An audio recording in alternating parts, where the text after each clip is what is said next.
maa ngi leen di nuyu bu baax waaleykum salaam wa rahmatullah maa ngi leen di nuyu di leen ziyaar yéen ñëpp ku nekk ci turam ak jëmmam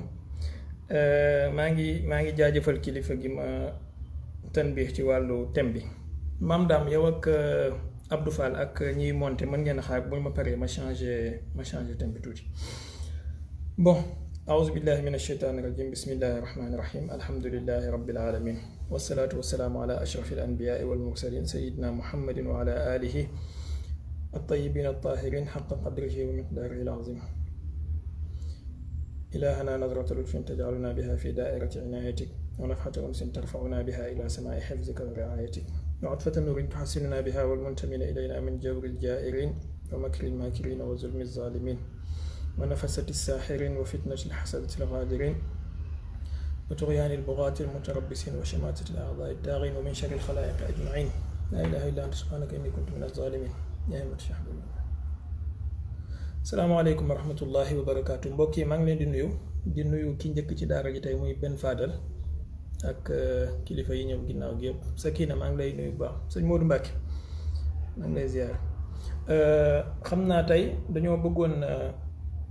bëggoon waxtaanee li nga xamante ne moom mooy xew-xew ci àdduna bi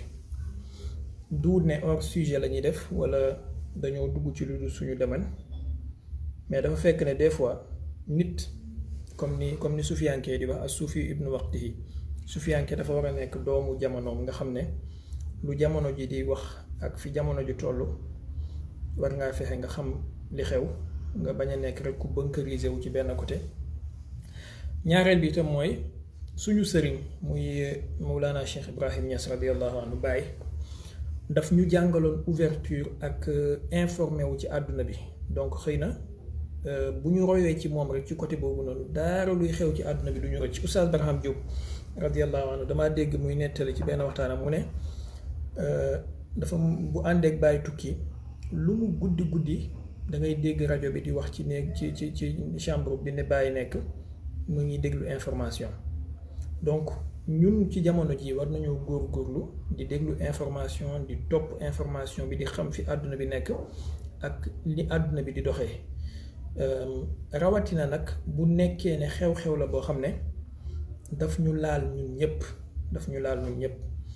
muy guerre bi am ci Ukraine te Russie di ko mëne nit ñi mën nañ ci uute ay gisin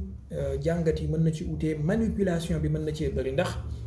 comme ni anglais yi di wax dafa am ñetti M yoo xamante ne nii ku ko moom yow yaa moom pouvoir bu njëkk bi mooy money ñaareel bi mooy missile ñetteel bi mooy media donc ñetti M yooyu noonu dafay am ci guerre bu nekk te dañuy wax ne l'argent c'est le nerf de la guerre waaye nag ci jamono ji ñu toll du l'argent kese mais média itam kon média yi ñu ci bari mën nañu désinformer nit ñi selon seen bëgg-bëgg ak seen jubluwaay waaye tamit nit ki nga xamante ne moom mooy suivre war na jéem a góorgóorlu xam yan média lay topp ak fan lay jëlee source d'information d'abord balaa ñuy ñëw ci guerre bi li ko waral fu mu toll ak fan la jëm ak lan moo ci war a impacter Afrique parce que forcément dina impacter àdduna bi yépp ak africain bi lan moo ci war a doon taxawaayam nañu am benn xalaatin wala benn gisin mooy réew yu mag yi ci àdduna bi wala réew yu xeewu yi même bu fekkee duñu ay réew yu mag dafa am lu ñuy tuddee soft power and hard power ci anglais soft power des fois mooy pouvoir boo xamante ne pouvoir mën nga ko tuddee pouvoir silencieux nga xam ne dafay jaar à travers des influence yu réew yi di def pour defar seen image ci àdduna bi waaye tamit gën a wane ne ñoom ñooy ñu baax ñi gën a xëcc xolu nit ñi jëm ci ñoom waaye fexe ba àdduna bi li ñu bëgg nit ñi xam ci ñoom noonu la ñuy xam ci ñoom loolu nag réew yu mag yu bari bi ñu ko comprendre dañu investir ci wàllu média te man jàpp naa ne sax suñu réew yi war nañoo commencer ci lu mel noonu boo xoolee autant rajo yi gën a siiw yi nga daan dégg mooy BBC nga commencer di dégg RFI télé yi ñëw nga commencer di dégg CNN nga commencer di dégg France 24 BBC France 20 BBC ak Sky News ak yu mel noonu anglais yi ñoom ñoo ko moom boo koy seetaan xew-xew bu mënti am gisin bi ci Angleterre am à 90% moom lañ lay pikiir maanaam moom lañ lay vacciner ba boo ci jugee boo amul capacité de discernement ni Angleterre di gisee sujet boobu noonu yow moom nga koy gisee bu dee da ngay seetaan lu mel ni ay CNN ay Fox News ak yu mel noonu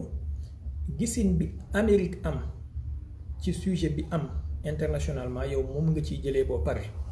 bon ci soft power yu mel noonu nag ci la Amérique jaaroon dans les années d'après la guerre ci wàllu cinématographie def ay film Hollywood ak yu mel noonu ba nga xamante ne image bu bëree bëri bu nit ñi am ci àdduna bi tey 90%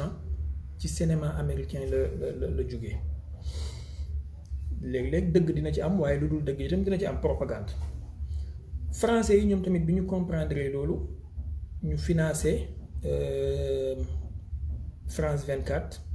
ak RFI ak yu mel noonu yeneen télé yi ngeen xam yépp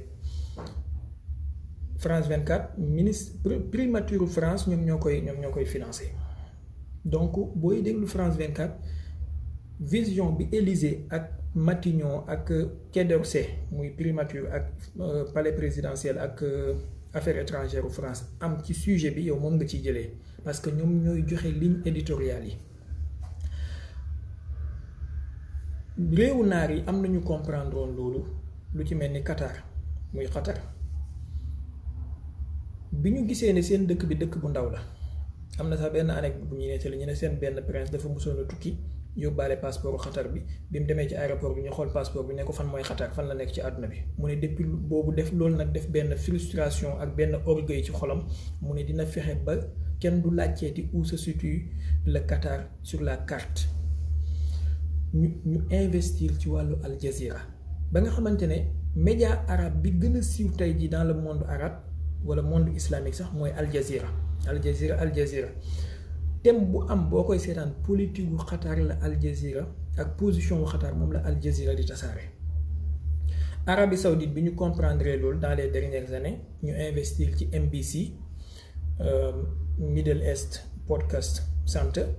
MBC boobu moom moo mujj jul Al Arabiya nga xam ne Al Arabiya ak Al Jazeera dafa mel ni ay concurrent lañu bu Al Jazeera awee ndeyjoor Al Arabiya aw càmmoñ ñoom ñëpp ay chaîne de d'information continue lañ.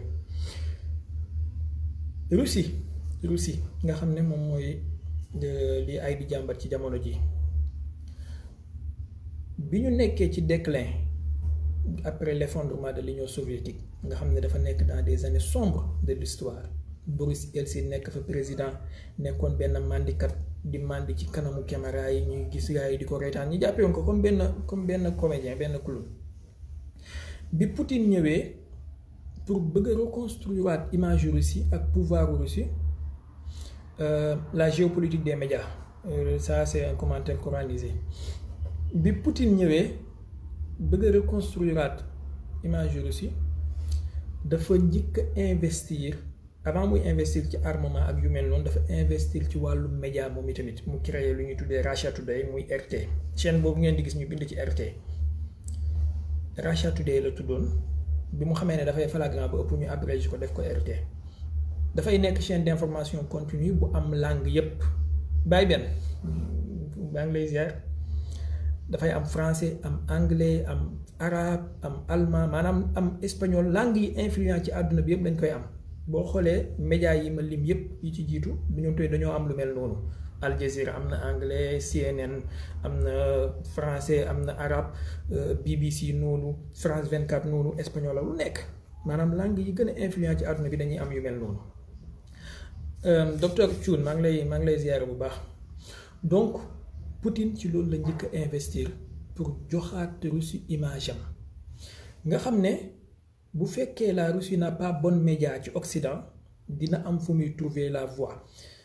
bu Poutine daan def discours commencé nañ maa signaler volume de je sais pas ndax bu fekkee volume bi mu ngi baax ngeen baal ma wax ma bu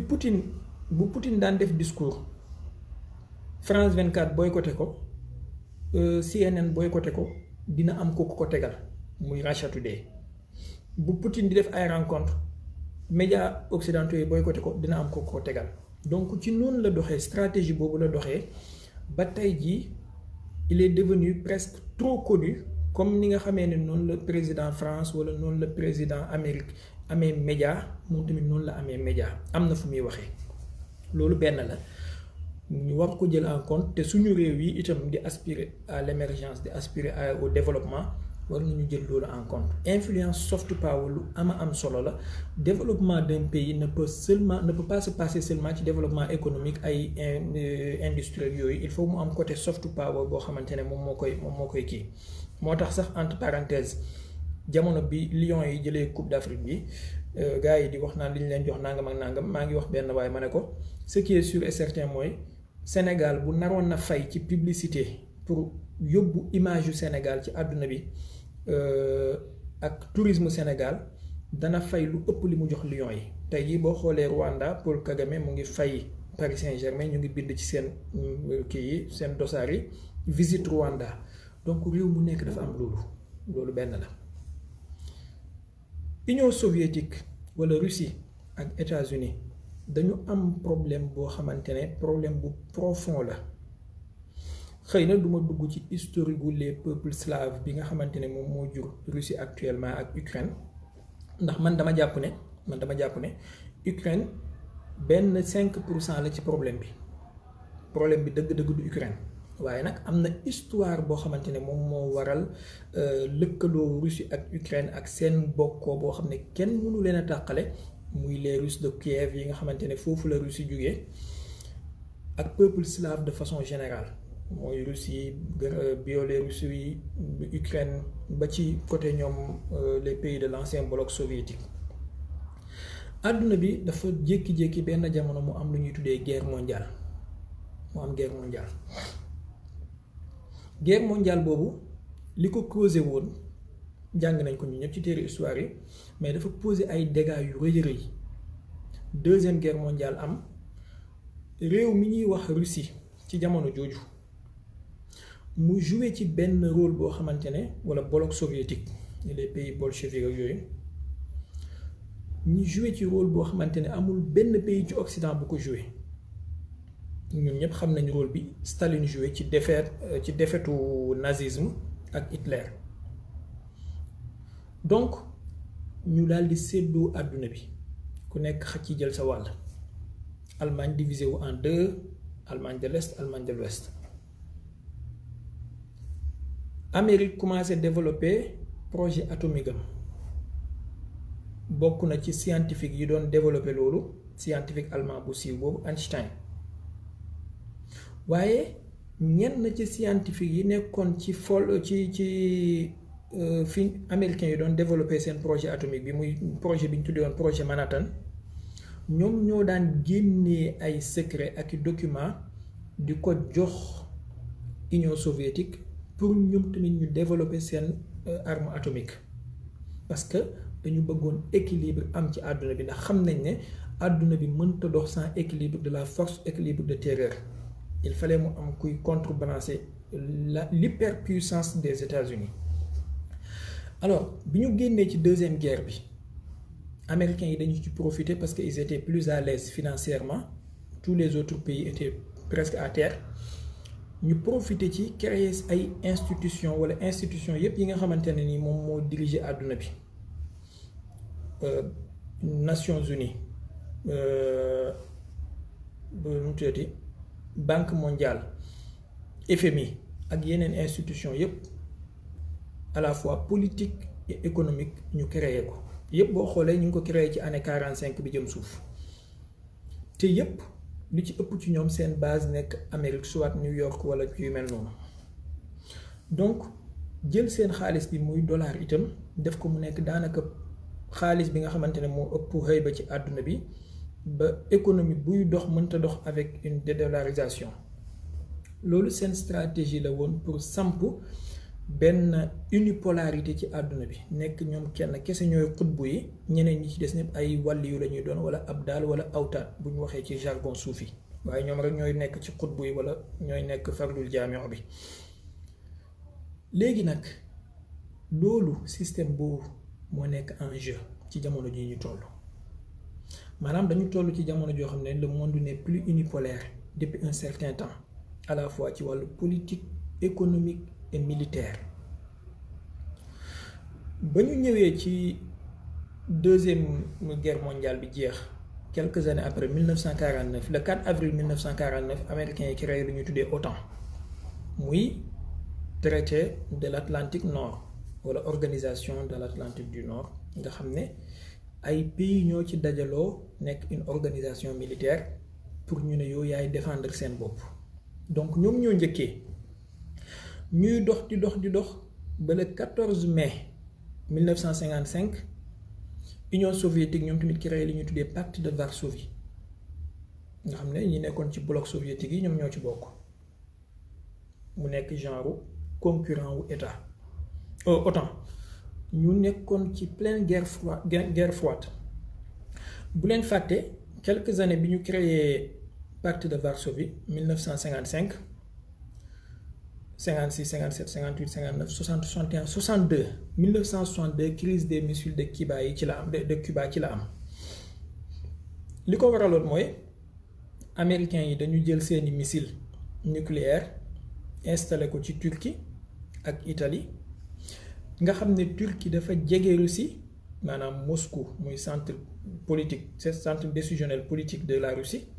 quelques minutes lay missiles yi di mën a atteindre Moscou jamono jooju Khrouchtchev moom tamit jël ay missilam ne da ko yóbbu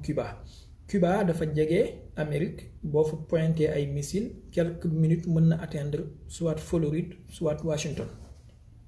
loolu indi woon crise bu rëy ci àdduna bi nga xam ne le monde était presque au bord de l'apocalypse nucléaire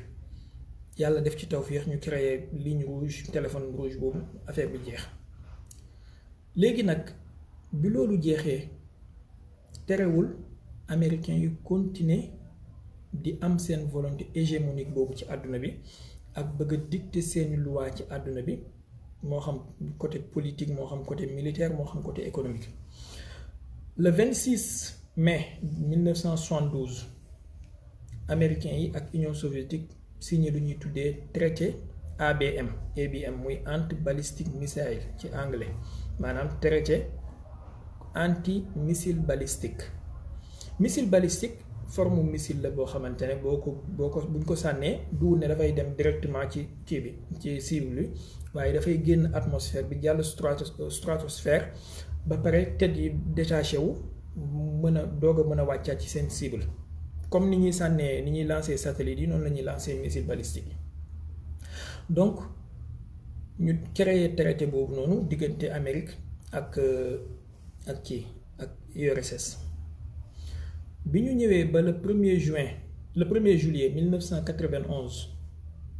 pacte de Varsovie ci lañ ko dissoudre damay tënk pour ñu gaaw yegg si ci li ñu war a wax lii muqaddima la ñi dissoudre pacte de Varsovie bi nga xamante ne moo créé woon Union soviétique bu mag bi donc 91 Union soviétique daan na mur de Berlin bi daanu woon na 89 les pays de l'ancien bloc soviétique ñoom ñëpp jël seen indépendance Ukraine benn la ci yooyu Ukraine Biélorussie Kazakhstan Turkménistan Ouzbékistan Azerbaïdjan Géorgie ak yu mel noonu yëpp waaye Ukraine benn la ci Seydi Aboubacar maa ngi lay ziar bu baax maa ngi ziar mbokk yi mujjee ñëw yëpp maa ngi jéggalu su ma kii commentaire yi mën naa déconcentré moo tax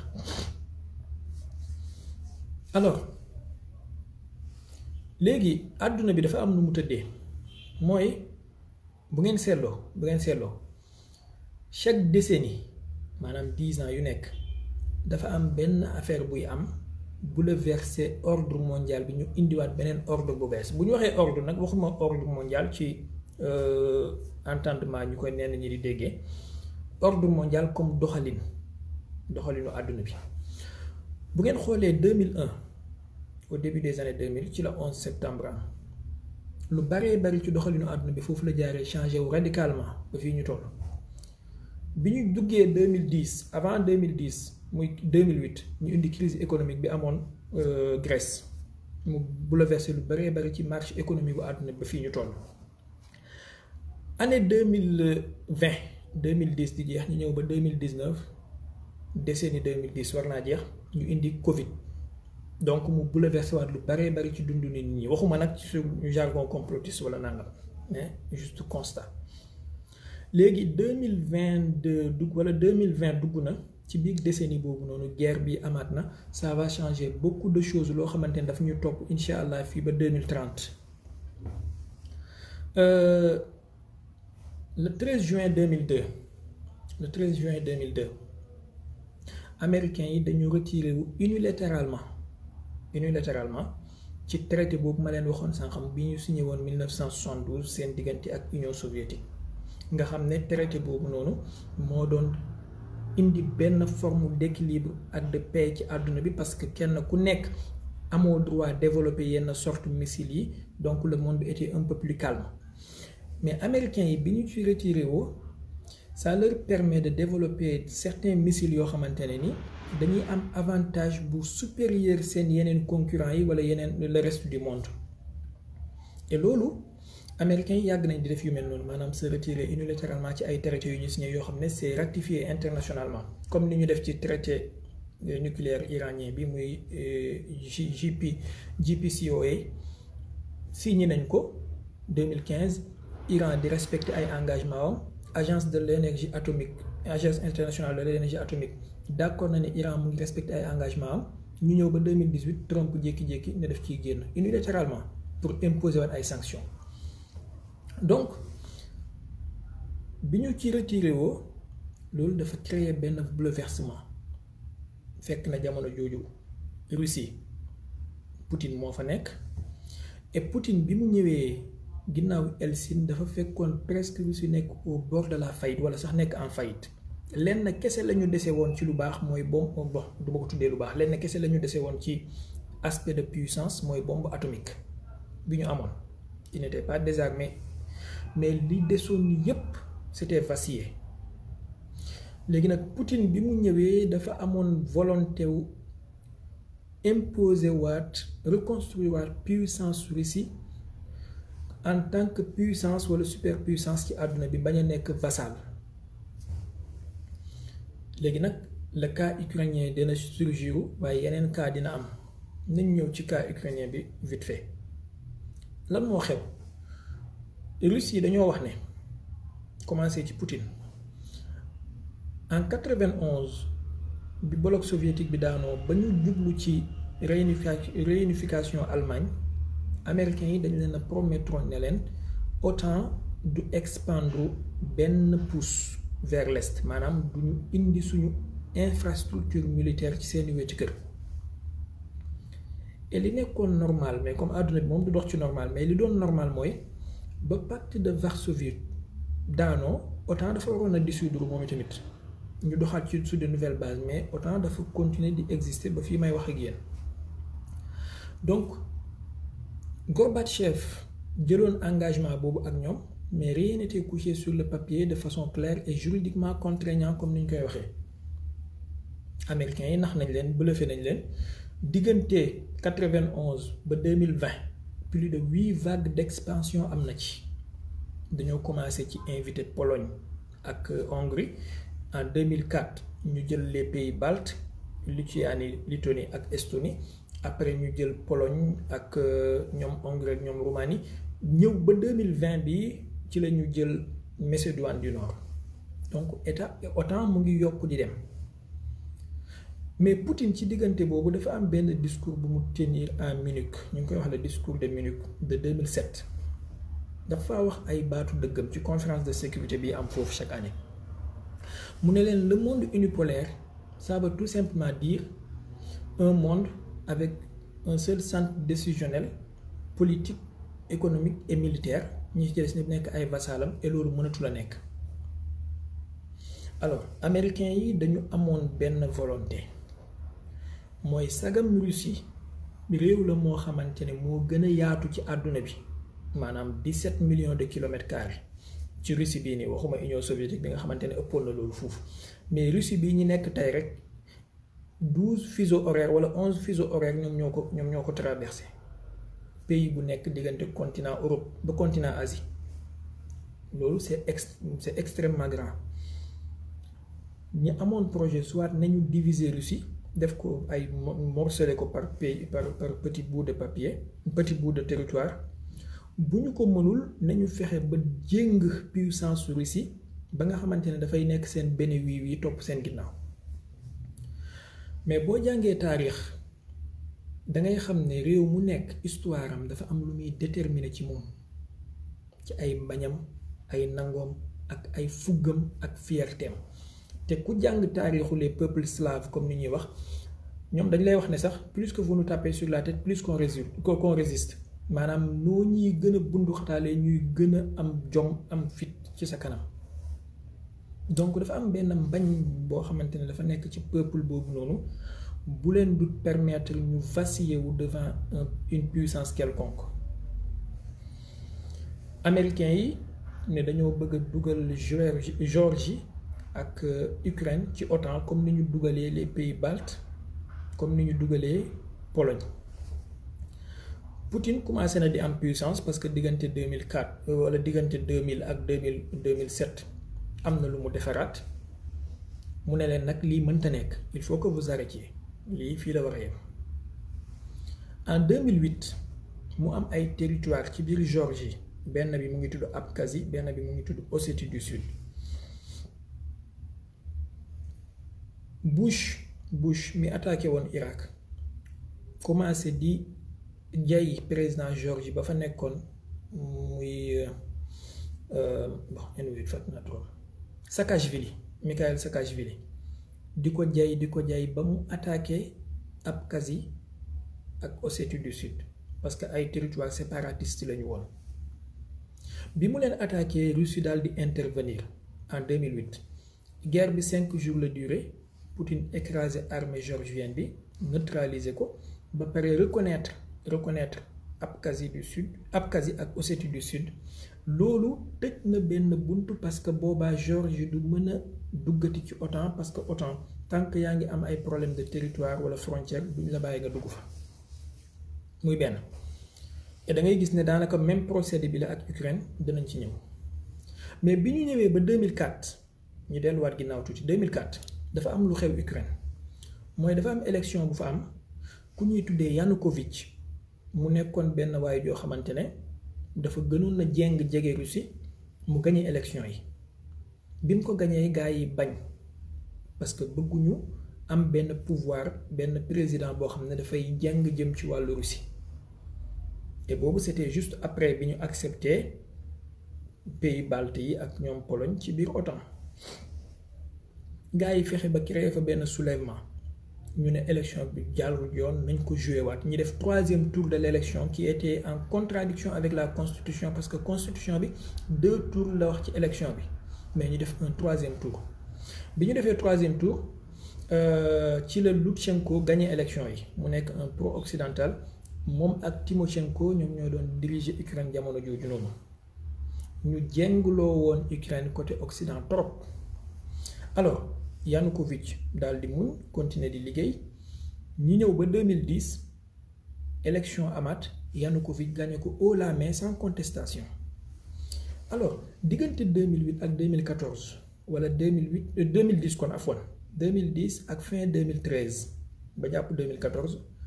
Yanukovych redressé na Ukraine ba commencé di signer ay accord ak i traité mais dafa am lu xew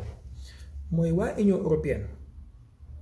dañoo proposé woon Yanukovych benn accord de commerce boobu daf koy permettre mooy comme APE yi ñu proposé Afrique daf koy permettre ay marchandises Europe marchandises Union européenne yi di dugg biir Ukraine sans douane sans douane wala ci kii yu moindre te Ukraine ak Russie amul droit de douane ñoom donc lu jugee Europe kon bu duggee Ukraine dafay dugg Russie directement Poutine daal di proposer Yanukovych ne ko léegi bul def lii kaay man ma proposer la beneen accord boo xam ne mooy bii avantageux te ci ngay gën a gis sa bopp Yanukovych comme pro-russe la woon mu daal di abandonner accord bi mu waroon a signé ak Union européenne daal di d'accord signé accord ak waa Russie bi mu defee loolu quelques weer lañ ci teg soulèvement amaat ci Ukraine mooy li ñuy wax révolution orange wala révolution Maïdan muy en 2014 révolution boobu noonu yenn agence secret yi ci àdduna bi ngeen xam ay CIA ay MI6 ñoo nekkoon ci ginnaaw te noonu la ñuy def ci réew yu bari dugg infiltrer gars yi xam bu gars yi def soulèvement ñu daal di def soulèvement ñu renverser Yanukovych en 2014 mu daal di dem Moscou mooy capitale Russie alors bi ñu defee soulèvement ba renverser Yanukovych teg fa benn pouvoir intérimaire war a organiser waat élection mu am benn wala ñaari problème yu fa am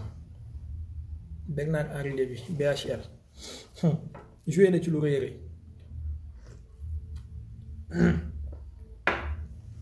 bi ñu defee soulèvement boobu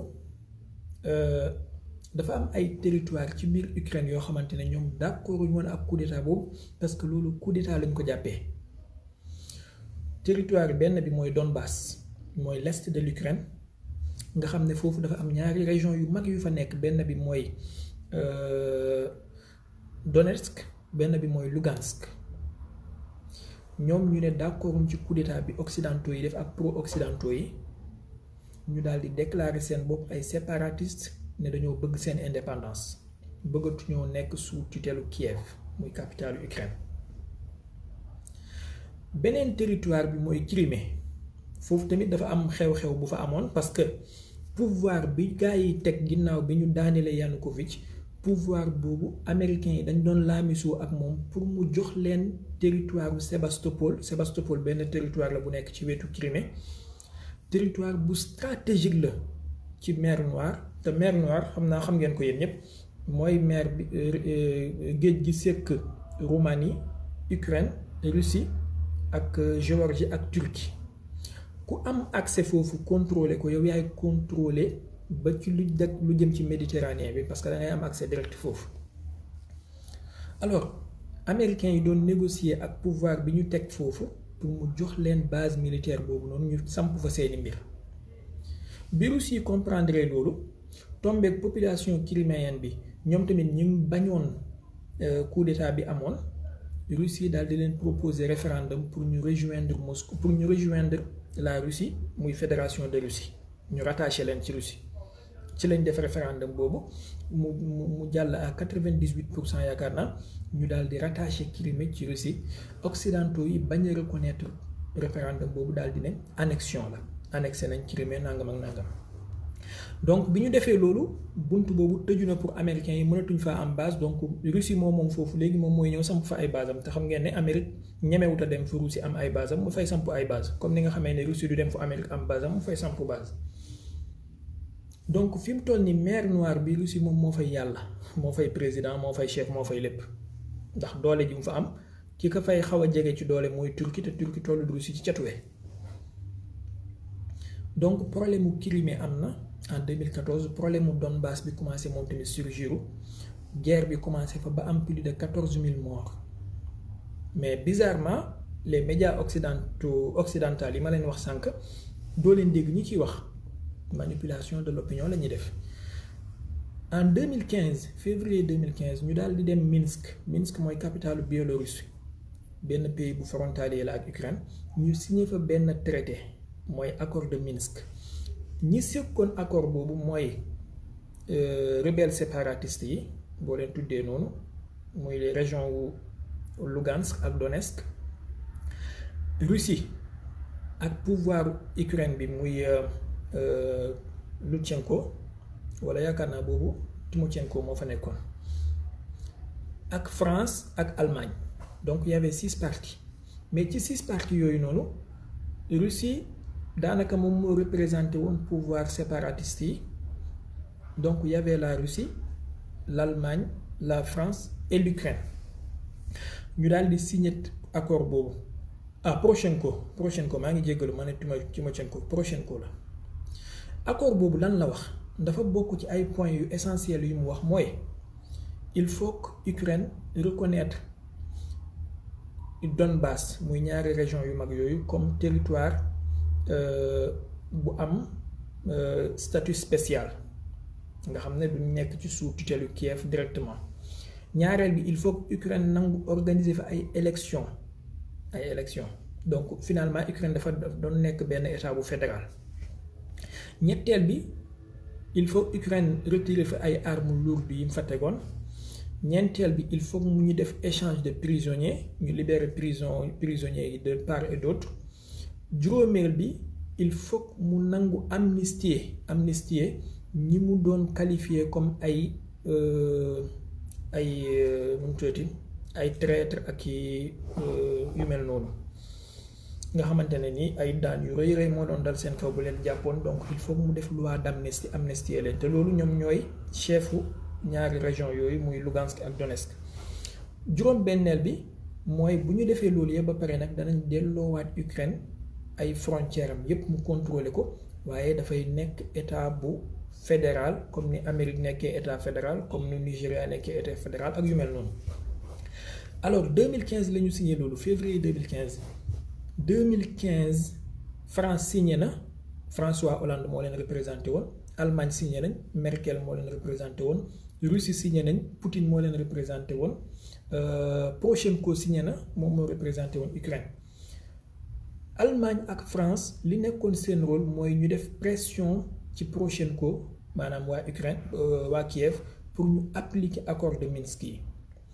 Russie moom li nekkoon rôle am mooy mu surveiller ba pare def pression ci ñaari région yooyu noonu ñoom tamit pour ñu appliquer accord yi. donc Poutine def na wàllam moom li mu wax mooy point yi nañ ko topp ni mu toftalantoo. Allemagne ak France depuis 2015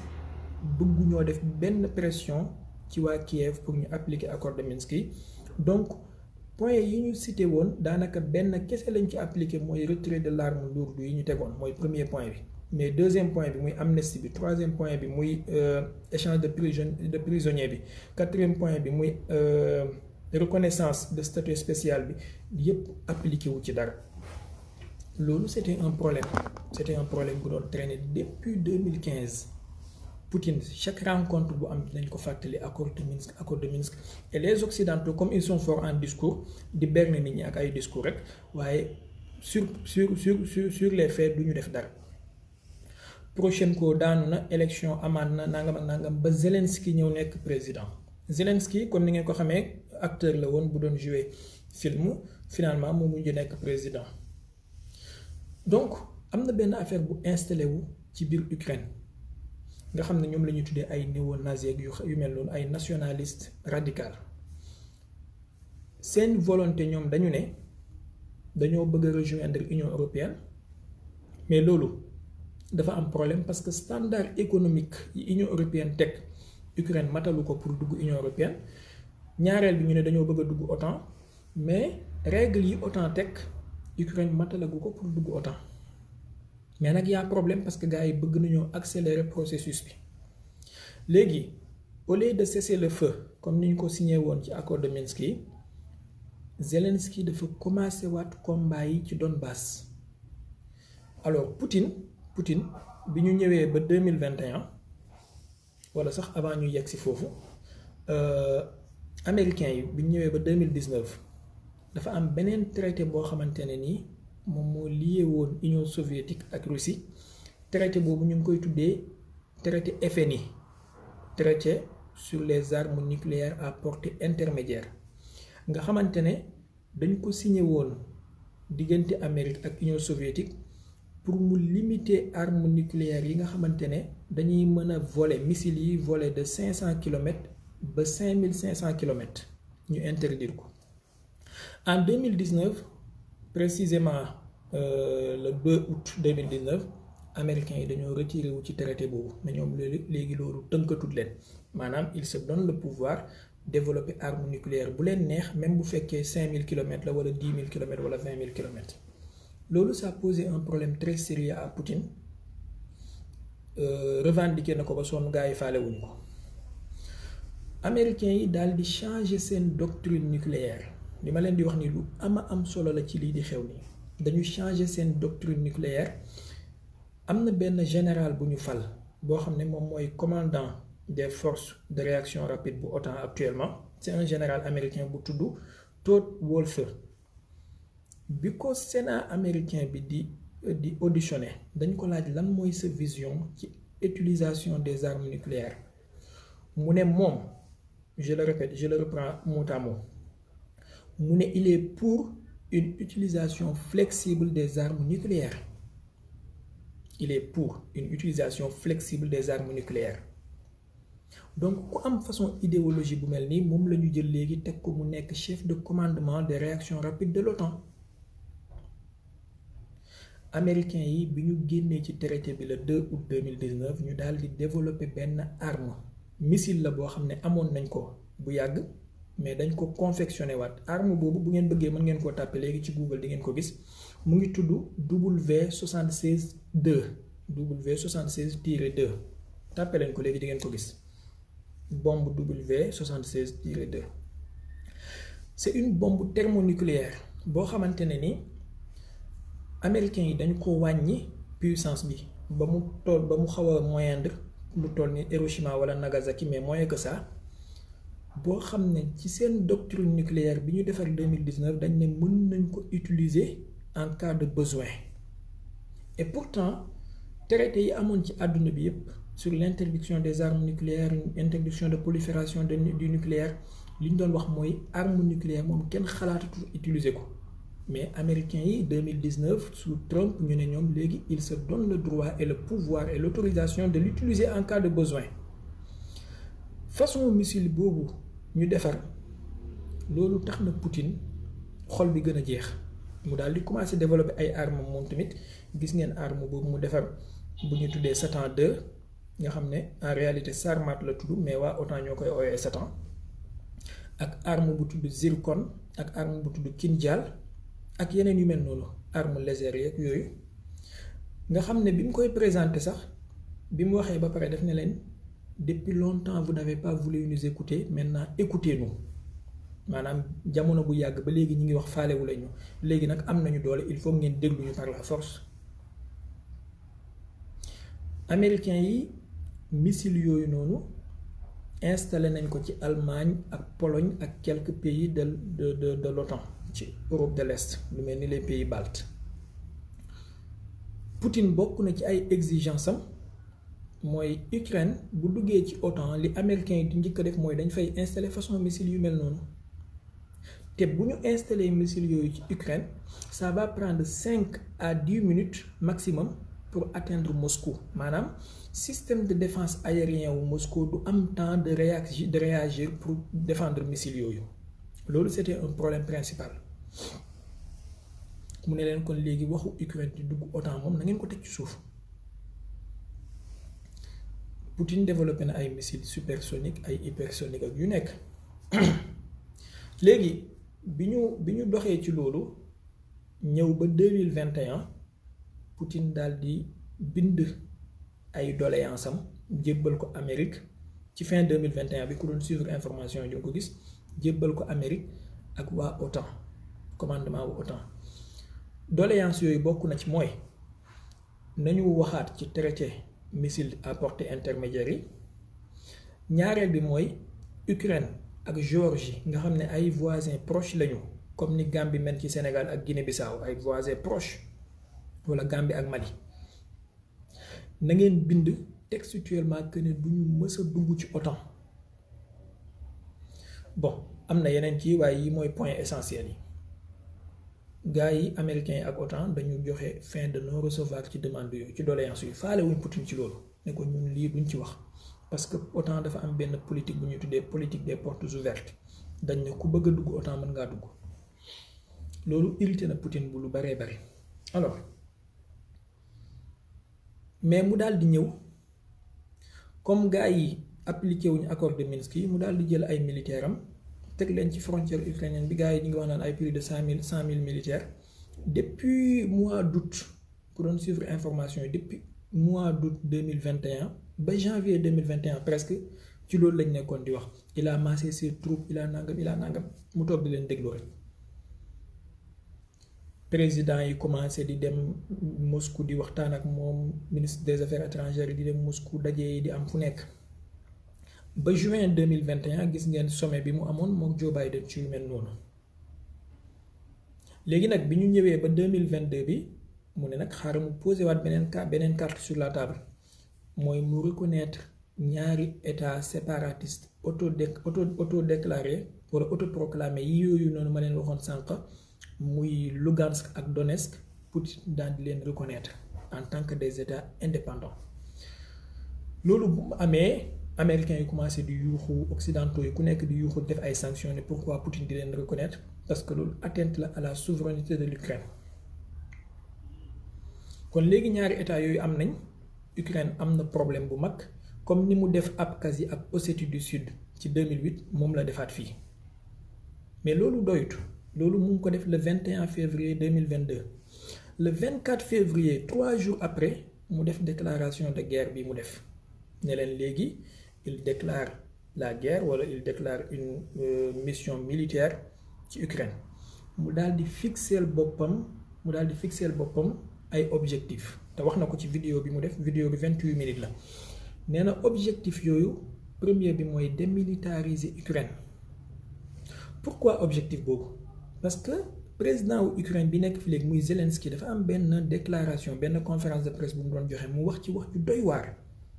loolu mu ngi ko def ci fin janvier bi mu ne Ukraine dàqul développer arme nucléaire maanaam Ukraine dàqul idée wu am arme nucléaire pour défendre boppam loolu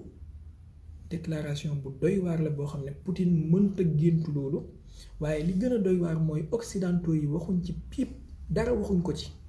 te pourtant gis nañ depuis l'an 2004 ni ñuy tegee Iran problème ak pression sous prétexte que Iran dafay développer ay armes nucléaires mais Zelensky en tant que président nga xam ne sa voix compte c'est solennel mu ne dàqul développer ay armes nucléaires occidentaux yi waxuñ ci dara te Ukraine base scientifique nucléaire bi mu am moo raw Iran moo raw Corée du Nord parce que bu leen fàtte ne Ukraine mësoon naa am ay armes nucléaires au temps de l'Union soviétique ba bi mu amee indépendance en 91 ci la ñu signé ay traité mu delloo armes nucléaires yi mais am na benn base scientifique et matérielle bu fi nekk lu mel ni Tchernobyl nga xam ne benn centrale nucléaire la c'est une ville même nucléaire am ay centrales nucléaires yu développé yu fa nekk ñun ñëpp xam nañ jàng nañ attentat Tchernobyl yi amoon 1986 donc Ukraine bu waxee loolu président ukrainien bu waxee loolu la Russie se sent en danger parce que tey jii France imaginé wul ci àdduna benn réew bu mel ni Belgique wala Luxembourg di am ay armes nucléaires France xalaatu ko ci àdduna Amérique xalaatul ci àdduna Mexique wala Canada wala Cuba di développer ay armes nucléaires Chine xalaatul ci àdduna Taïwan wala Mongolie di développer ay armes nucléaires donc quand la Russie entend le président ukrainien wax ne moom dàqul développer ay armes nucléaires fa junna junuunahu yow man xëy mu ngi waaye taxaw kon alors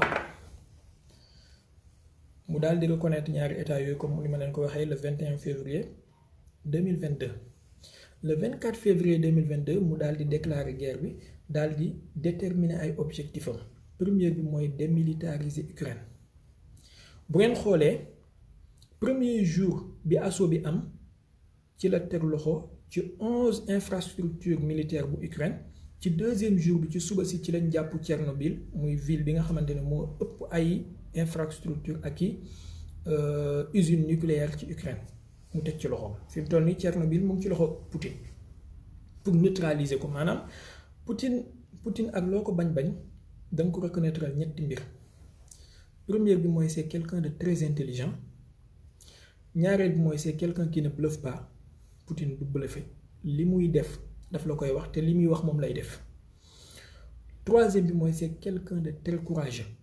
ñett yi loo bañ Poutine danga ko koy nangul alors buy xeex ak nit li muy njëkk a def mooy day jéng ay loxoom ba pare loolu la def waa Ukraine dañoo commencé tig mu jéng seeni loxo la ñu waroon na am ci ay missiles défensifs ay défense anti-aérien yépp mu détruire ko paf balaa dara di xew seen usine nucléaire Tchernobyl bi mu teg ci loxo balaa dara di xew nga xam ne sax duñ mën a wax naan ay accident nucléaire am na nangam ak nangam deuxième objectif bi mu fixé mooy dénazifier Ukraine mooy ñooñu muy tuddee ay néo-nazi mu jëlee leen ci Ukraine raxas leen foofu alors troisième objectif bi nee na mooy delloo pouvoir bi ci ukrainiens yi ñu tànn ki leen neex. benn affaire nag nit ki mën nga koo d'accord principe la mooy amul kenn kuy d'accord ci rey nit benn deret buy tuuru ci kaw suuf kenn du ci d'accord mais dafa am benn politique de géométrie variable boo xamante ne occidentaux yi moom la ñuy doxee te finalement booy topp information de diverses sources da ngay xaw a jaaxle ci loolu mooy Amérique en 2003 dañu déclaré guerre Irak réew moo xam ne defu leen dara guerre boo xam ne ñoom ci seen bopp reconnaître nañ ne c'est une guerre de mensonge maanaam ay naxe ak wax lu dul dëgg lañ ko tegoon attaqué ci Iran attaqué ci Irak kon détruire réew mi complètement Irak mu ngi noonu fi mu toll ni nekkatul nation bi ñu defee loolu ba pare Colin Powell mi nekkoon secrétaire d'État ci jamono jooju moom mooy ñëw di reconnaître que ne loolu tâche la ci histoire am mais ñoom américains yi ba léegi excusé wuñu publiquement ci àdduna bi def nañ lu leen neex dem nañ seen yoon 2001 attaqué nañ Afghanistan 2001 ba 2022 ñu fay doog a jugee yàq nañ Afghanistan complètement et loolu yëpp ñu ngi ko tuddee guerre contre le terrorisme Afghanistan mu ngi noonu léegi kenn xamatul li muy néew. En 1995 attaqué nañ Yougoslavie bombardé nañ ko comme ni ma ko waxee sànq tas nañ Yougoslavie divisé nañ ko par des morceaux de pays kenn xamatul amatul Yougoslavie existeetul et loolu yëpp ñu ngi ko tuddee ay guerre de principe. En 2011 sous tutelle France ak Nicolas Sarkozy OTAN ñëw na attaqué Libye un pays souverain indépendant attaqué ko rey Kadhafi tasaare dëkk ba Libye mu ngi noonu fi mu toll nii kenn xamatul li muy niru depuis 2011 ba léegi Libye mënatut a reconstruire waat. En 2015 ñu attaqué Syrie tas nañ dëkk ba yàq nañ ko ba léegi fi mu toll nii Syrie mënagul a reconstruire waat et loolu yëpp ñu ngi koy tuddee ay guerre de principe ay xawma lan léegi li américains yi def noonu ak européens yi ak occidentaux yi Poutine deful xaaju genn wàll bi mais ñu ngi ekkati yawmal qiyaam ci kawam je défends pas Poutine mais damay analyser rek et am na fait yoo xam ne bu amee il faut l'analyser froidement dañuy wax ne Russie dafa def atteinte à la souveraineté d'un pays Russie dafa def atteinte au droit international yi nga xamante ne droit international bi nga xamante ne moo régir àdduna bi dafa bafouer droit international mais Israël depuis 1942 mu ngi bafouer droit international mu ngi bafouer droit des Palestiniens mu ngi lekk suufu Palestine mu ngi annexé ay territoire kenn waxul dara 2021 bii moo ci mujj Israël annexé waat na ay territoire ci quartier bu tudd Sheikh Jarrah ci Palestine mooy li amoon ci weeru koor daaw bi kenn waxul dara doo mës a dégg Amérique condamné Israël wala mu sanctionné ko wala pays européens yi sanctionné Israël wala ñu ne dañ koy débranché ci système SWIFT wala dañuy def sanction ciblée wala nangam doo dégg loolu donc il y a 2 poids 2 mesures ci ni àdduna bi di doxee Yémen Arabie Saoudite dafa créer benn coalition des pays arabes avec l'aide des États-Unis et des Occidentaux de certains pays depuis 2015 ñi ngi bombardé Yémen Nations Unies ci seen bopp ñoo wax ne li am Yémen mooy pire catastrophe humanitaire bu mës a am ci àdduna bi ci temps moderne façon feebar boo xalaat choléra mu ngi fa nangam lu nekk a ngi fa famine bi mu ngi fa lu nekk a ngi fa ba léegi amul benn sanction bu ñu ekkati teg ko ci kaw Arabie Saoudite wala ci kaw Émirats wala ci kaw benn pays ci pays arabe yi bokk ci coalition boobu amul benn sanction bu ñu teg ci kaw Mohammed bin Salman au contraire avion yi leen Amérique jaay ak armes yi leen occidentaux yi jox moom la ñuy bombardé Yémen suba ngoon guddi ko ci kenn du wax bi ñu fi rayee Khashoggi journaliste boobu ci biir ambassade ci biir consulat wu Arabie Saoudite lañ ko rendi fees ko def acide ci yaram bi mu seeyal ko coow li mu jur ci àdduna bi ba léegi amul benn sanction bu significative bu ñu teg ci kaw gouvernement wu Arabie Saoudite wala ci royaume bi wala ci personne ciblée yi lu mel ni Mohammed Ben Salman. Au contraire dañu classifier dossier bi denc ko. Donc les dirigeants du monde yi nga xamante ne dañuy gis loolu yépp xam ne géométrie variable mu ngi am ci àdduna bi te nangu ñoo nekk ay vassalu Occident duñ mën a comprendre lu mel noonu. Léegi ce que veut la Russie est clair te mu ngi koy def en 2 jours 80% du potentiel militaire ukrainien Russie détruire na ko pour dugg Kiev fi mu toll nii c'est juste question d'heure temps bi rek moo des waaye la mahala Ukraine dafay daanu te ils vont finir sur la table de négociation d'ailleurs démb Zelensky mu ngi doon proposer Poutine ay négociations ginnaaw gi américain bi ñu waxee ne d'accord mu daal di couper communication bi gars yi déggaatuñu leen tey bi ñu xëyee Poutine joxewaat ordre ne continuer votre travail militaire Russie ñu ngi continuer seen bombardement yi. Ils vont finir sur la table de négociation tey jot naa maa ngi gis benn article bu ministre de la défense russe génne ñu ne teg nañ loxo ci majeure partie armes yi américains yi ak occidentaux yi jox Ukraine ci les mois passés xam ngeen yéen ñuy topp information xam ngeen ne mois yi ci ginnaaw ay cargaison d'armes ay avions militaires ñoo daan wàcc Ukraine di indi ay armes façon missile Javelin yeeg ay nangam ak nangam lu nekk indi nañ ko fa en quelques jours moins de 48 heures wala 72 heures Russie teg na loxo ci li ëpp ci missile yooyu détruire na yenn yi. Ça leur montre quelque chose ñoom occidentaux yi nga xamante ne am nañu ay stratégie ci seen biir mooy capacité militaire bi Russie am ak capacité économique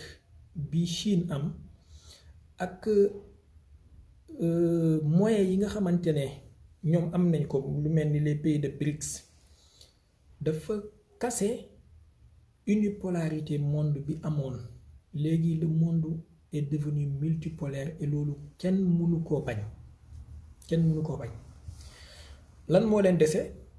mooy ay sanctions on va sanctionner on va attaquer l'économie russe on va assécher les sources économiques de la Russie nangam na mais d'abord les sanctions ne sont pas amul benn njëriñ amul benn efficacité ne sont pas efficaces parce que Russie bi ñuy sanctionner depuis 2014 lañ ko commencé sanctionner tey jii sanction yooyu Poutine mettre na ko à profit mu permettre ko mu développer lu bari ci Russie ba tey Russie est devenue autonome ci wàllu agriculture soxlaatul dara di importer day exporter léegi ci wàllu industrie jamono bi ñuy commencé sanctionner Russie 13% du PIB russe moo nekkoon industrie tey jii c'est 28% donc yokku na ci 15%. li gënoon a jafe te Russie soxla woon ko mooy semi-conducteurs yi nga xamante ne mu ngi ko daan jëlee Taïwan ba léegi sax mu ngi ko fay jëlee mais mu ngi commencé di développer des bases yoo xamante ne moom mooy defar semi-conducteurs yi te am na beneen fournisseur mooy la Chine. Donc sanctions économiques yi la Russie s'y prépare depuis fort longtemps te occidentaux yi waroon nañu am intelligence xam ne si c'était pas des discours creux Iran ku ko mënta ajourné wuloo depuis 1979 wala 1980 ñu ngi sanctionné Iran ba léegi Iran capitulé wut naka ngay mën a capitulé woo économie bu robuste bu mel ni économie russe nga xam ne moo ëpp doole économie iranienne mënta nekk léegi dafa am ay points de puissance stratégique yoo xamante ne Russie daf ci raw occidentaux yi te ñoom xam nañu loolu dañ ko nanguwut a avouer publiquement. Premièrement mooy les armes li ñuy wax supersonique wala hypersonique armes hypersoniques yi li ci Russie am ak avancée technologique bi ci Russie am même américains yi amaguñ ko. Poutine wax na ko ci biir décembre bi mu ne nous savons qu'ils sont en train de développer des missiles hypersoniques et nous savons quand est-ce qu'ils les auront mais nous serons très loin devant eux lorsqu'ils les auront. wax na leen ko mu leer maanaam xam nañ kan ngeen di am missile yooyu noonu te balaa ngeen koy am dana fekk ñun ñu sori leen ñu dépassé leen lu yàgg. ñaareel bi mooy ci wàllu guerre spatiale et cybernétique nga xam ne léegi àdduna bi foofu la jëm Russie dañ ci am avancée bu significative boo xamante ne nii benn pays occidental amu ko. La preuve li ñuy tuddee ay avion wala ay kii furtif, la furtivité, technologie de la furtivité. Russie bi ñuy déployer seeni armée ci Syrie, plus de 57 avions la ñu indi Syrie, yépp mu ngi jaar ci kaw territoire turc, amul benn satellite bu leen repérer. Ils ont passé furtivement, ni satellite turc yi ni satellite OTAN ni panoplie OTAN bi fa nekk amul kenn ku leen repérer, te jàll nañ fa aller retour dem installé wu Syrie tranquillement. Loolu dafa tiital américains yi, dafa tiital occidentaux yi. Comment les Russes peuvent passer sur nos territoires sans pour autant que benn satellite repérer leen te seen avion militaire yi ñoo fa jaar. Donc ñoom xam nañ ne technologie de la furtivité, la Russie le dépasse longuement. ñetteel bi mooy robuste bi nga xamante ne moom la économie russe am. tey jii diggante 2018 ak 2022, à l'espace de 4 ans, en 2018 les réserves de la Russie, réserves en or et en devises étrangères, mu ngi nekkoon 448 milliards. En 2022 c'est à 632 milliards. Russie tey jii moom mooy l'un des 3 pays les yu ëpp réserve yu ñu am ci àdduna bi. Donc kooku mënoo koo tiital ci ay sanctions économiques ak ay on va nangam. ñetteel bi mooy ci wàllu cybertechnologie. ingénieurs yu Russe am, bu leen fàtte américains yi ñu bokk na ci li ñuy accuser Russie toujours, mooy dañoo interférer ci suñu élection yi, ñoom ñoo tax kii Trump faloog nangam ak nangam. Mais Russie tey jii ci système cyber déjà dafa am benn liggéey bu ñu def, te ñun ci suñu réew yi ñun ñi bëgg indépendance war nañuy góorgóorlu jéem a am xalaat ci lu mel noonu. am na benn jour Papi Boumi yaakaar naa mas nañ fee def benn live bu ñu ko invité woon mu wax ci infrastructure internet ak cyber yi am, nga xam ne câble sous-marin yeeg yu mel noonu yu ci ëpp américains yi ñoo ko moom. Les Russes bi ñu bëggee am seen indépendance technologique ak cybernétique dañu fexe jéem a débrancher seen bopp ci loolu, ut seeni câble bopp, ut seeni infrastructure bopp. Bon ñun suñu réew yi am nañu ressources humaines yi, nañu góorgóorlu ñu joxe ay moyens yu war pour ñu jéem a au moins am benn porte d'indépendance bu jëm ci côté boobu. Donc li ñu doon importer ci ay appareil, ay ordinateur, ay nangam ak nangam, ba ci administration russe bi fi mu toll nii arrêté nañ ko depuis 2007. Poutine léegi fexe na ba am na ay école yuy créer ak ay usines yuy fabriquer lu ñuy tuddee ay super ordinateur ci Russie, nga xam ne administration russe bi yëpp fi mu toll nii li ñuy utiliser ci appareil technologique c'est fabriqué en Russie. bu yàggul gis ngeen oto bi nga xamante ne sax léegi moom lay déplacé woo, mu ngi ko tuddee Urus, c'est fabriqué en Russie aussi. Comme ni président américain bi amee oto boobu noonu The Beast, moom tamit léegi fexe na ba am oto boppam. Mais jaaxal na leen ci côté boobu, côté cybernétique, loolu tax na Trump ci fin wu mandat am na benn démembrement de l'armée bu mu créé tuddee ko armée spatiale, armée de l'espace xaw ma. te dafa am ay missiles yu Poutine am yoo xam ne mën nañu détruire satellite yi nekk en hors orbite yu nekk ci espace bi à partir de la Terre.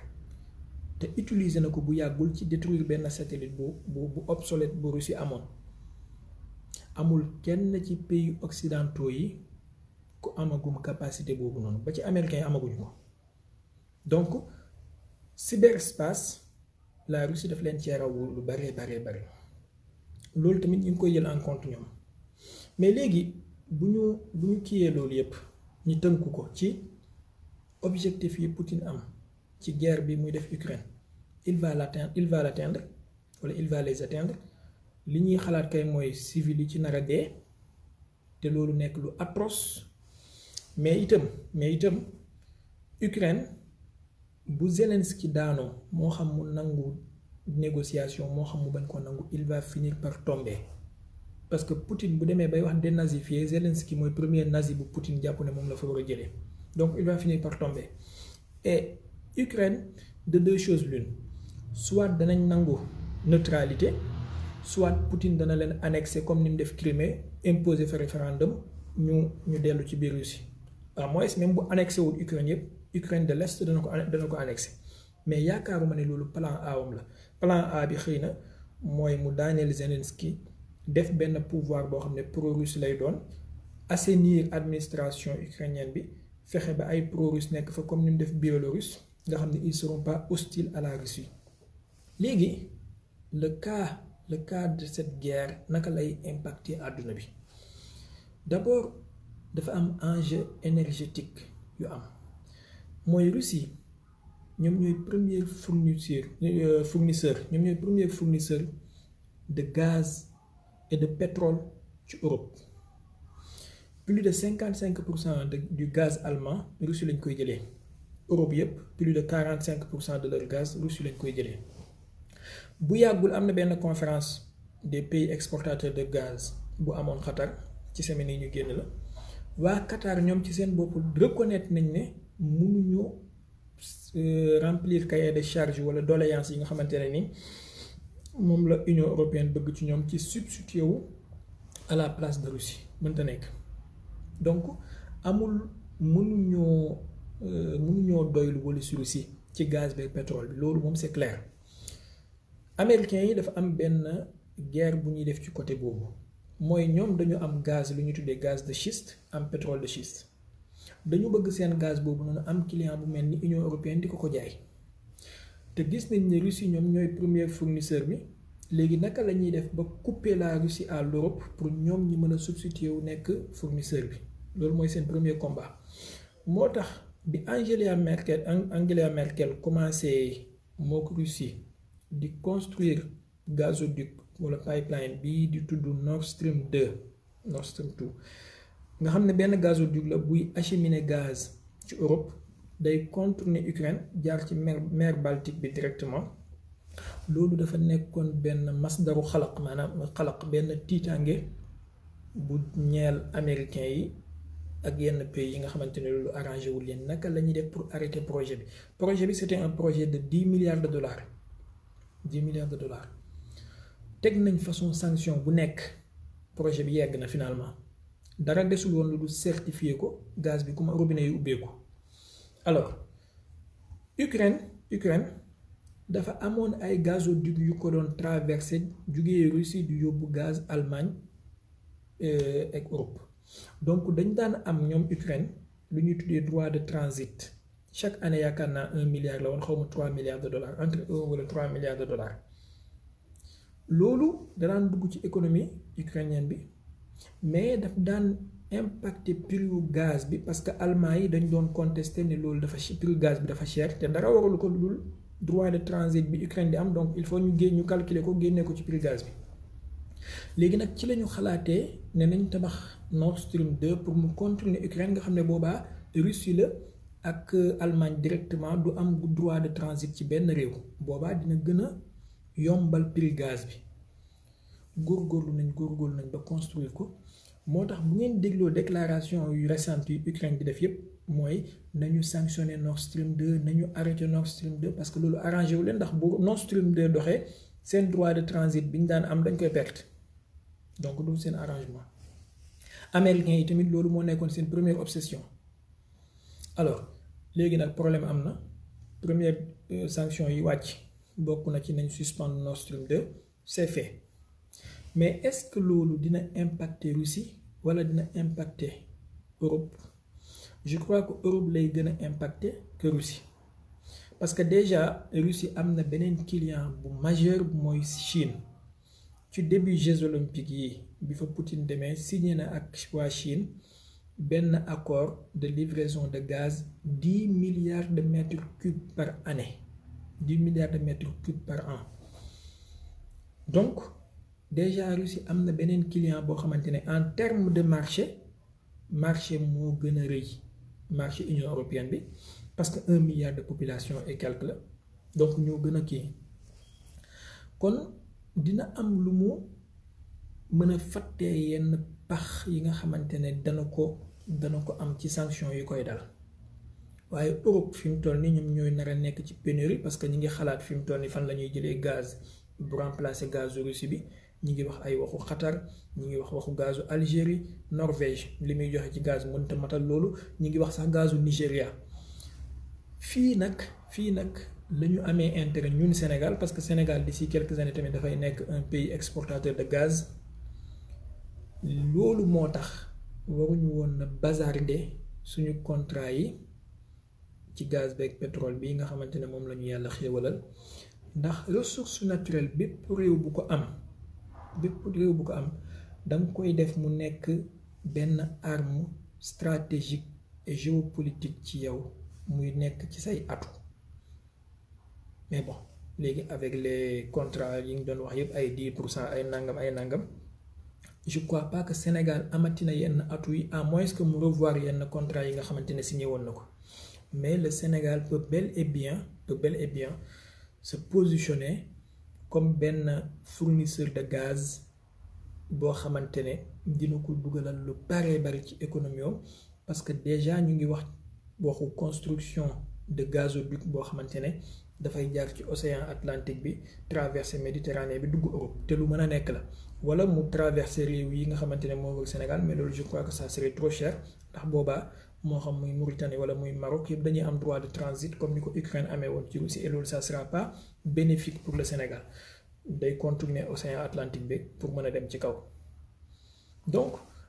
suspension Nord Stream 2 problème Europe la plus que ni mu nekkee problème Russie à 70% problème Europe lay doon te fi mu toll nii Russie danañ jël ay contre-mesures ci sanctions yi mooy ñoom tamit danañ sanctionné ñi leen sanctionné déjà commencé nañ ko ndax Royaume-Uni muy Angleterre bi ñu waxee ne interdire nañ avion benn compagnie benn compagnie russe pour muy ñëw ci seen territoire Russie automatiquement ñoom tamit dañ ne compagnie d'aviation yu waa Angleterre yi interdire nañ leen survol bu territoire russe donc anglais yi ñoom ñoo ci gën a am problème maa ngi ñëw ci Swift maa ngi ci ñëw anglais yi ñoo ci nar a am problème parce que territoire russe moo gën a yaatu moo gën a vaste moo ëpp ay aéroport que territoire Grande-Bretagne donc destination bi trafic bi jugee Royaume-Uni dem Russie moo ëppoon jugee Russie dem Royaume-Uni kon bu sanction contre sanction amee ci Royaume-Uni lay gën a métti ci Angleterre lay gën a métti ñoom xam nañ loolu alors ñaareel bi mooy c'est sûr que Russie ne va pas rester les bras croisés ci sanctions yi ñu def yépp d'autant plus que ciblé nañ président bi ciblé nañ ministre des affaires étrangères bi ak ministre de la défense bi ak yeneen kii lu ñu ciblé président bi ak ministre des affaires étrangères moom je pense que c'est des inepties parce que président bi ni Poutine ni Lavrov amul kenn ku ci am ay compte ci Londres wala ci Amérique ñoom ils sont plus intelligents que di am ay compte à l'extérieur d'ailleurs sax dafa bokk ci constitution Russie ci jamono ji constitution bi Poutine changé jamono at yële ci ginnaaw pour nga nekk député waxuma la sax ay ministre wala ay président pour nga nekk député ci Russie rek il faut que nga bañ a am benn compte à l'étranger wala nga bañ a am double nationalité loolu yëpp daf ko def pour se protéger ak anticiper éventuelles sanctions yi mën a am loolu mooy ñaareelu point bi. ñetteel bi mooy fi mu toll nii Russie mu ngi construire am na projet construire Yamal 2 wala Power of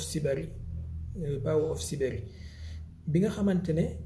dafay jaar Mongolie di yóbbu Chine gaz directement construction yi projet bi commencé na kon Russie am na beneen marché boo xamante ne nii moom moo koy combler marché européen bi nga xam ne moom moo koy sanctionné. ñetteel bi ci question Swift ñi ngi wax naan dañoo bëgg a débrancher Russie ci Swift parce que Swift mooy lan benn genre messagerie la boo xamante ne dafa regrouper plus de 200 pays une quarantaine de millions de transactions bancaires moom moo ciy jaar quotidiennement réew yu baree bari ci àdduna bi ñoom ñoo ci nekk donc ça facilite les transactions bancaires mais problème bi mooy boo débrancher Russie ci Swift est-ce que Russie ñoom dañoo dof bu toll ni du ñu jël seeni précaution kay depuis 2014 Poutine bokk na ci ay ligne éditoriale am ci politique am mooy dédollariser l'économie russe loolu bokk na ci li muy liggéey depuis bi gars yi commencé di wax ay waxu sanction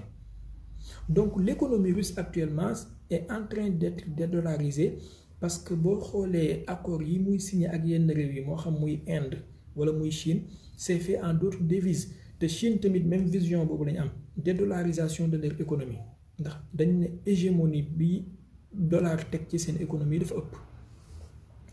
léegi bu ñu débrancher Russie ci SWIFT ce que la Russie va faire mooy dafay dem créer système boppam la Chine déjà moom mu ngi ci lancé boobu moom tamit dafay am système boppam te Russie sax déjà système bi existé na seulement daf koy perfectionner dañuy lëkkale ñaari système yooyu mais vous imaginez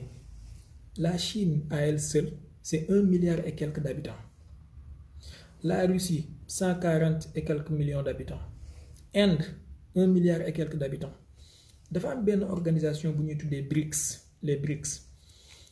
mooy Brésil Russie Chine Inde Brésil Russie Chine Inde Afrique du Sud juróomi pays yi ñoo ci nekk juróomi pays yi boo leen boolantee c'est presque les 2/3 de la population wala 1/3 de la population mondiale juróomi pays yi c'est plus de 3 milliards d'habitants wala 4 milliards ndax Russie ak Chine kese 3 milliards la kii kon Chine ak Inde kese 3 milliards la donc nga boolente leen ñoom juróom yi économiquement il pèse très lourd même démographiquement aussi noonu léegi ce qu'ils vont faire imaginez ñoom ñu dem créer seen système de transaction bu bopp mais ça va ridiculiser SWIFT bi parce que bu boobaa pays alliés yépp moo xam muy allié Russie yi moo xam muy allié chinois yi moo xam muy allié indien yi lu mel ni Iran lu mel ni ay Venezuela lu mel ni ay Cuba lu mel ñoom ñépp ils vont se brancher ci système boobu noonu bàyyi SWIFT donc boobaa SWIFT moom mooy ñàkk influence am ak dooleem te bu boobaa la Russie va exiger képp ku may fay ci sama gaz bi ma lay jaay wala sama pétrole wala samay matières premières nga fay ma ci devise bi ma bëgg fan lañ koy jëlee ñoom bu boobaa ça sera au profit de la Russie pas à leur profit ñoom ñetteel bi mooy Moyen-Orient bi nga xamante ne daanaka chasse gardée wu Amérique la woon mu tegoon fa loxo la géopolitique du Moyen-Orient mu ngi commencé di changer moom itam parce que déjà Iran moom radicalisé wu na depuis 1979 mais waa Émirats muy Dubaï ak kii dañu gis ne attaques yi leen outils yi di def yépp américains yi apporté lu ñu leen aide bi waroon donc ils les ont laissés à leur compte loolu waral na démb bi ñu dajaloowee ci le Conseil de sécurité des Nations Unies pour voter contre la Russie Émirats arabes unis muy waa Émirats dañu bokk ci ñu abstenir voté wu c'est l'une des rares fois yi nga xamante ne Émirats dafa jël contre-pied wu États-Unis loolu question géopolitique la bu posé wu bu extraordinaire bu ñu war a bàyyi xel ñaareel bi mooy Arabie Saoudite bi nga xamante ne moo nekkoon daanaka jardin wu Amérique ci Moyen-Orient bi Arabie Saoudite c'est quelques mois passés là ñi ngi commencé di jël recul ak ak Amérique di jël Chine ba ñu ngi signé ay accords pour le développement des missiles balistiques saoudiens donc ils commencent à se prendre leur distance et ça va continuer fan la mbir mi di mujj mooy am na benn grand spectateur bu tudd la Chine mu ngi toog di seetaan c'est le marché du monde mooy l'atelier du monde ce que la Russie est en train de faire actuellement ak réaction bi occidentaux yi am nga xam ne c'est une réaction nulle et nul effet peut-être effet yi muy am bu amee importance bu am importance dana am ay effets collatéraux yoo xamante ne mooy gën a mag Chine va faire la même chose ci Taïwan d'ici quelques mois wala d'ici quelques années et du mujj fenn itam bu boobaa parce que les États-Unis seen téeméeri junney xalaatul ñu naan dañuy déclencher guerre nucléaire contre la Chine à cause de Taïwan ñaareel bi mooy bu ñu sanctionner Chine économiquement Chine daf leen di sanctionner sur la base de la réciprocité ci àdduna bi ak ci États-Unis lay gën a métti que ci waa Chine ndax benn réew ci àdduna bi fi mu toll ni mënta dem sans la Chine ndax li muy peser la ci économie àdduna bi bon lan moo indi engouement ak fugg bi pays anglo-saxon yi am jamono ji nga xam ne ñoom ñoo gën a belliqueux ñoom ñoo gën a va-t-en-guerre seen déclaration yi nangam ak nangam bu ngeen fàttalikoo jamono yooyu ñu génn dafa am lu ñuy tuddee problème des sous-marins bi nga xamante ne Amérique ak Angleterre ak Australie ñoom ñoo njuuy France dóor ko benn claque nangu benn marché bu France amoon à hauteur de cinquantaine de milliards d'euros France toog di jooy amul lenn luñ ko compenser lu dul ay discours oui vous êtes nos alliés nangam nangam ak commander ay champagne mu jeex xam nga ku nangu ci yow marché wu une dizaine de milliards d'euros commander ay champagne de 5 à 6 milliards d'euros kooku daf lay nax mais France amul lenn lu mu def parce que amul benn rupture diplomatique amul benn acte bu conséquent boo xamante ne France posé na ko léegi nag américains yi pour redorer seen image ci loolu moo tax ñu nekk fii 1 2 3 nos alliés discours bu ñu def bu discours bi duré 6 minutes dinañ ci prononcer mot allié plus de 50 fois. Angleterre Boris Johnson dafa am ay problème de politique intérieure boo xamante ne nii mu ngi ko naroon a pousser à la destitution mooy problème Partygate yooyu ngeen di dégg léegi moom lii sujet bu bees la ça lui permet de faire une diversion et changer débat bi yóbbu ko feneen. Amérique Joe Biden tamit dafa nekk di carte ci politique intérieure jamono ji parce que élection mi mandat yi mu ngi waaj a ñëw novembre prochain incha allah te il y a forte probabilité mu perte ko te bu ko pertee gars yi dañ koy imposer benn régime bu metti comme bu ñu imposer woon Obama ndax bu boobaa ñoom ñooy am doole ci congrès bi muy Sénat bi ak chambre de représentants yi loolu ça sera un problème donc il faut mu taal benn safara international pour mu mën a gagner compassion yi mën a am gagner mi-terme yi pour mën a continuer mandat am ci jàmm. Africains yi dans tout ça l'Afrique est le continent le plus jeune ñaareel bi li mu regorgé ci ay ressources humaines ñu bari amuñu ko ci continent yi am ci àdduna bi. Europe moom dafa vieillissant mu ngi waaj a dee gis nañ ne Russie ñi ngi wax naan France am na problème ak Mali c'est un fait ba dàq nañ leen nañ génn ñu ngi wax naan Russie ñëw nañu implanté wu fa à travers nangam ak nangam. Chine première base militaire am ci àdduna bi à l'extérieur de ses frontières mu ngi ko am ci Afrique donc mbooleem hyper wala superpuissance yi ñu ngi signe Afrique seeni bëñ. léegi ñun africains yi ak suñuy dirigeants lan moo war a nekk suñuy position pour protéger nos propres intérêts mais protéger l'avenir de nos populations ndax dañu war a nekk benn vassalu États-Unis wala vassalu France wala vassalu Chine wala vassalu Russie je crois que position bi ñu war a am ñun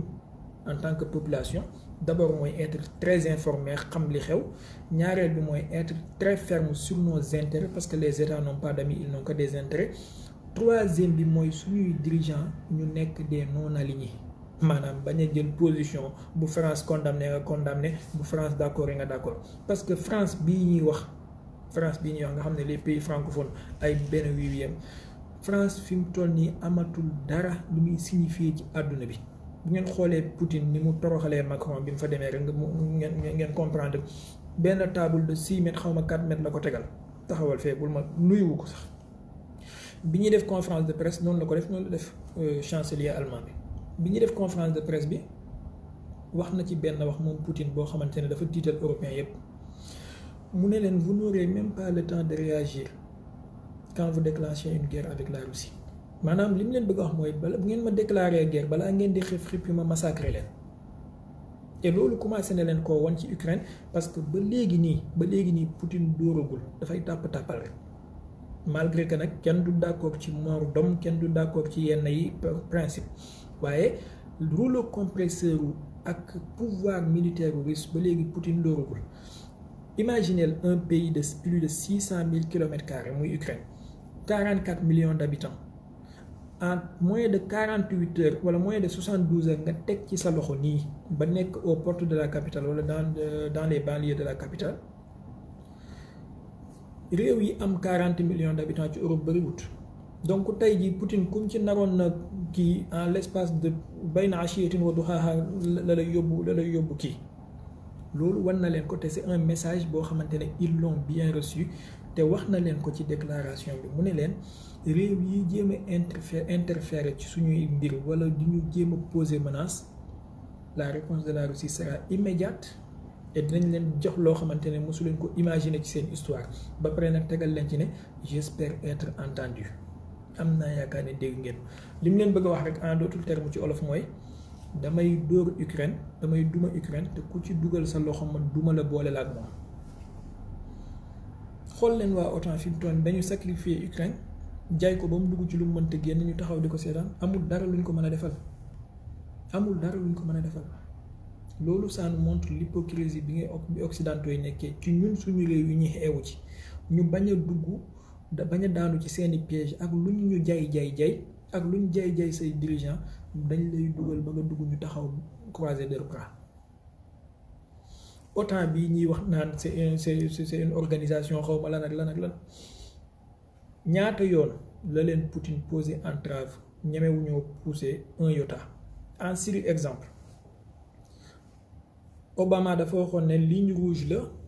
def. Bu Bachar el-Assad utiliser des armes chimiques contre les populations syriennes mais Bachar el-Assad bi mu ko defee Poutine ñëw ne ko doo ko laal fan la mujj Obama pipe waxu ko et pourtant toute la force de l'OTAN était là-bas donc il faut ñu dem ak mesure te ñuy xool lan mooy suñuy intérêt peuple waaye tamit dirigeants yi nga xamante ne ci àdduna bi dañu am ay valeurs. toujours bu ngeen seetloo ñoom la ñuy jéem a diaboliser parce que Poutine dafa am ay valeurs loo ko bañ da nga ko koy nangul boo liiree article yi muy bind wala interview yi muy def je vous le conseille wala je vous le suggère xëy na ñu bari ci yéen déglu nañ ko.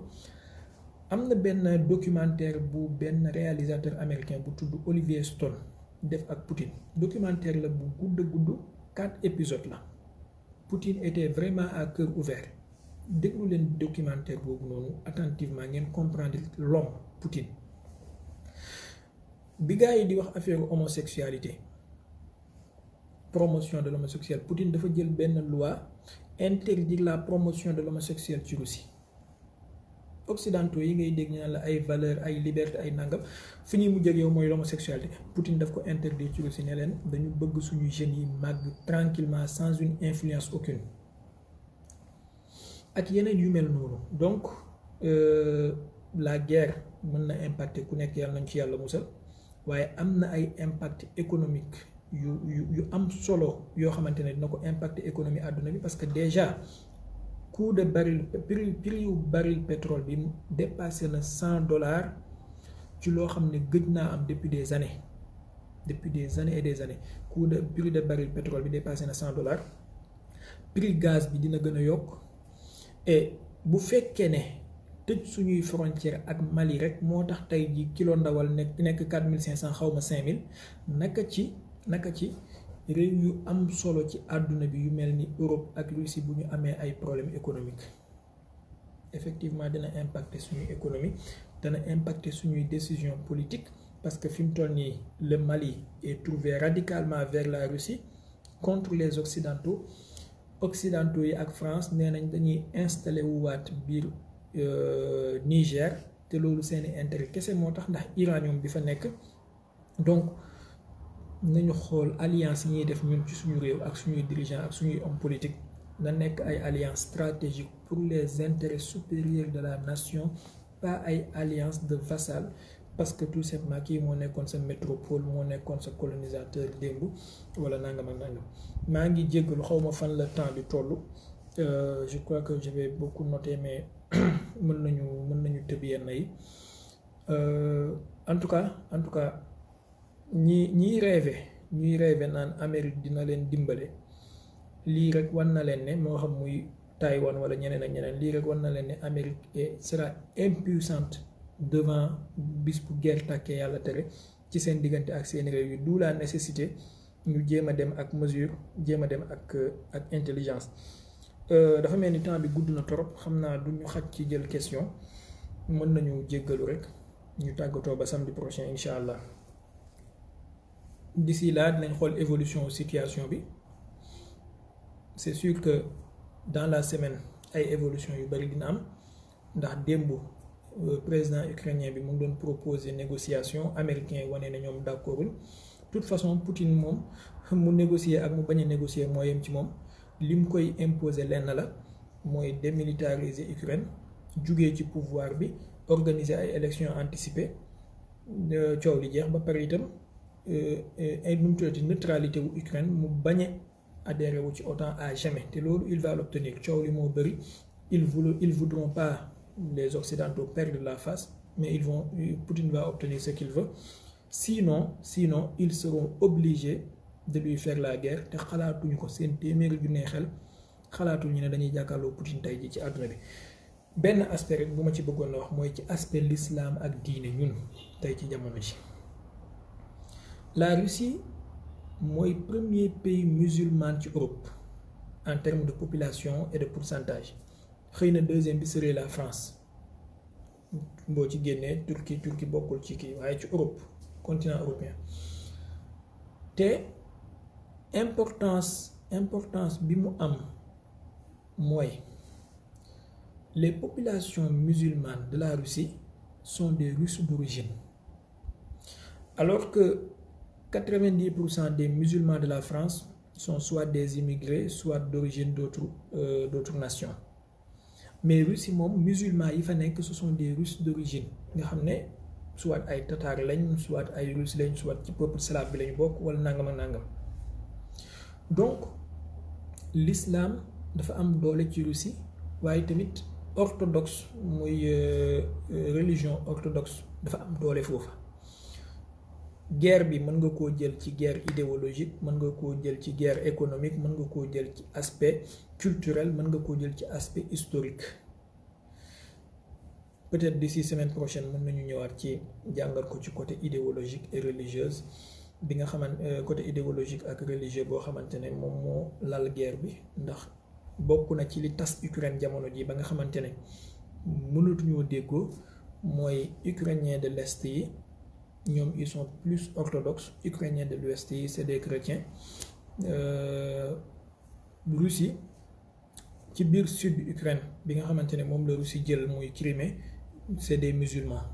Donc yooyu yëpp ay aspects la yoo xam ne yu ci jaxasoo la. Peut-être comme ni ko yenn boroom xam-xam di jàngatee, ça aura des effets de axiru zaman wala nangam ak nangam. En tout cas nañu ubbi suñuy gët di xool. li may conseiller sama bopp man te di ko conseiller ñenn ñi rek mooy ku ma ko sañ a wax, bu ñu scotché wu ci benn chaîne de télé kese wala ci benn média kese, parce qu'il y a énormément de manipulation et de mensonges. Nañu diversifier suñuy source d'information pour mën a am beaucoup plus d'informations, mais aussi bu ñu paree mën a am angle d'analyse yu bari. In uridu illa l-islaha mastata'tu wa ma tawfiqi illa billah.